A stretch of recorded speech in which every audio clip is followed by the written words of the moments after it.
Hi అండి. అందరికీ నమస్కారం. Welcome to my channel. Andhra Pradesh రాష్ట్ర ప్రభుత్వ ఉద్యోగ మరియు పెన్షనర్లకు అప్పుడు 43% ఫిట్‌మెంట్. మళ్ళీ ఇప్పుడు ఎంత ఉండబోతోంది?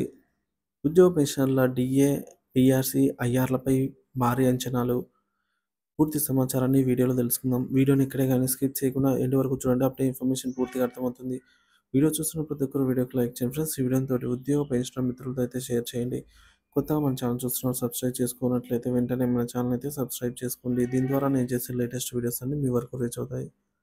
ఇక ఆలస్యం చేయకుండా వివరాల్లోకి అయితే వెళ్ళిపోదాము. ఫ్రెండ్స్, ఇక విషయానికి వచ్చినట్లయితే 2024 మే సాధారణ ఎన్నికల అనంతరం చంద్రబాబు నాయుడు గారు ముఖ్యమంత్రిగా బాధ్యతలు స్వీకరించారు.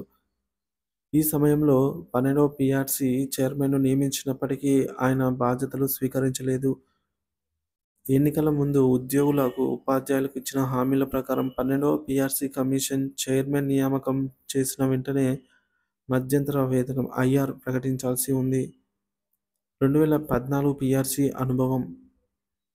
2014లో అప్పటి ముఖ్యమంత్రి ఎన్. కిరణ్ కుమార్ రెడ్డి పీఆర్సీ నివేదికను అందజేసిన వెంటనే 27% మధ్యంతర వేతనాన్ని ప్రకటించారు. రాష్ట్ర విభజన సమయంలో ఈ పీఆర్సీ నివేదిక ఆధారంగా 43% ఫిట్‌మెంట్ అమలు చేశారు. చంద్రబాబు నాయుడు ఆ పీఆర్సీని కొనసాగించగా పీఆర్సీ ఎర్రర్ల విషయంలో ఆలస్యం జరిగింది. 2016లో సీపీఎస్ ఉద్యోగులకు 3 విడతలుగా, రెగ్యులర్ ఉద్యోగులకు 1 విడత మాత్రమే చెల్లింపులు జరిగాయి. ఎన్నికల సమయంలోనే ఈ చెల్లింపులు జరిగాయనే ఆరోపణలు అప్పట్లో వినిపించాయి. ప్రస్తుత డిమాండ్లు 43% మించి ఫిట్‌మెంట్. ఉద్యోగులు, ఉపాధ్యాయులు ప్రస్తుతం 43% కంటే అధికమైన ఫిట్‌మెంట్‌ను డిమాండ్ చేస్తూ ఉన్నారు.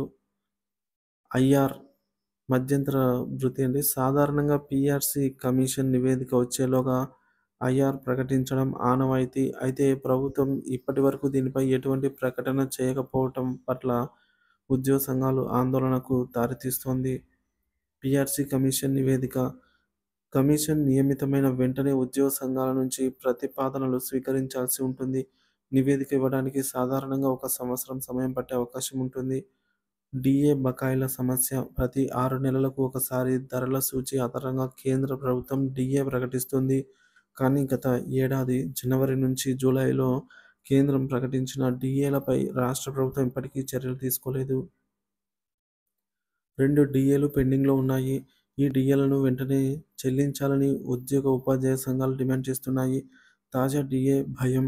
మరో డీఏ త్వరలో కేంద్రం ప్రకటించే అవకాశం ఉంది. అదే జనవరి 2025 డీఏ. ఈ బకాయిల సమస్యలతో మరింత తీవ్రమవుతుందనైతే భావిస్తుంది. ఉద్యోగ సంఘాల ఆందోళనలు.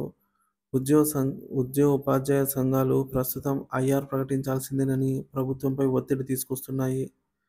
ఇక డిమాండ్లు. ఒకటోది, తక్షణమే 12వ పీఆర్సీ చైర్మన్ బాధ్యతలు ప్రారంభించి నివేదికపై చర్యలు చేపట్టాలి. రెండవది, 2 డీఏలు వెంటనే చెల్లించాల్సిన అవసరమైతే ఉంది. మూడోది, ఐఆర్‌ను ప్రకటించి ఉద్యోగులకు ఆర్థిక సహాయాన్ని అందించాలి. నాలుగోది, ఫిట్‌మెంట్‌ను 43% కంటే ఎక్కువగా అమలు చేయాలి. ఇక ఉద్యోగులు, ఉపాధ్యాయులు తమ న్యాయమైన డిమాండ్లపై ప్రభుత్వ నిర్ణయానికి ఎదురుచూస్తున్నారు.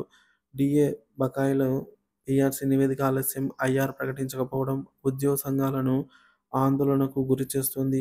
ఎన్నికల ముందు హామీలు ఇచ్చి వాటిని అమల్లో ప్రభుత్వం విఫలమవుతుందనే అభిప్రాయం వ్యాపిస్తోంది. ఈ విధంగా ఇప్పటికి పరిస్థితుల్లో ప్రభుత్వం తన హామీలను నెరవేర్చకుంటే ఈ సమస్యలు 2029 ఎన్నికల సమయంలో రాజకీయంగా ప్రభావితం చేసే అవకాశం అయితే ఉంది.